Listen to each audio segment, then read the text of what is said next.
आई बेट x की value क्या print होगी इन नेक्स्ट 5 सेकेंड्स तुम नहीं बता पाओगे। इस कोड में फाइनल कीवर्ड यूज हुआ है, इसलिए इसका आउटपुट एरर आएगा।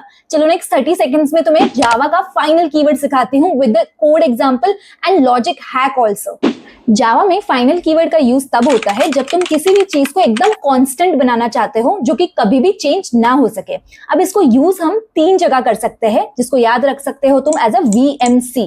मतलब वेरिएबल में जब यूज करोगे तो तुम उसको कांस्टेंट बना दोगे, उसको चेंज नहीं कर पाओगे। फिर तुम मेथड में यूज कर सकते हो, मतलब फिर ये मेथड ओवरराइड नहीं हो पाएगा। फिर उसके बाद तुम इसको यूज कर सकते हो क्लास में, मतलब क्लास में यूज किया तो वो क्लास इनहेरिट नहीं हो पाएगी। तो इसको बेटर चलो एक कोड के थ्रू समझते हैं ना। इस कोड को ध्यान से देखो क्योंकि मैंने तीनों यूज केस इस कोड में डाले हैं। सबसे पहला यूज केस मैंने क्लास बनाई है सर्कल, जिसको मैंने फाइनल लिखा है। इसका मतलब क्या है, ये क्लास इनहेरिट अगर तुम करने की कोशिश करोगे तो नहीं होगी।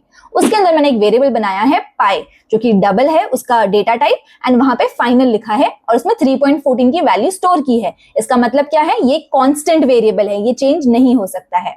उसके बाद मैंने एक एरिया मेथड बनाया है जिसके आगे भी मैंने फाइनल लिखा है। अब ये क्यों लिखा है, ताकि ये मेथड ओवरराइड फिर से ना हो सके।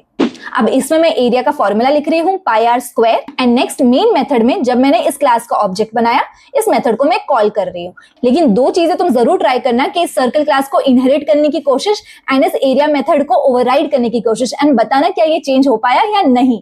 नाउ इसी तरह से मैंने फाइनल कीवर्ड के टॉप प्रैक्टिकल क्वेश्चंस की लिस्ट बनाई है with solutions. If you want that comment final and मैं डायरेक्टली तुम्हारे DM में भेज दूंगी। लेकिन मेक श्योर ये जावा पढ़ते हुए अपने सारे दोस्तों के साथ ये वीडियो जरूर शेयर करो।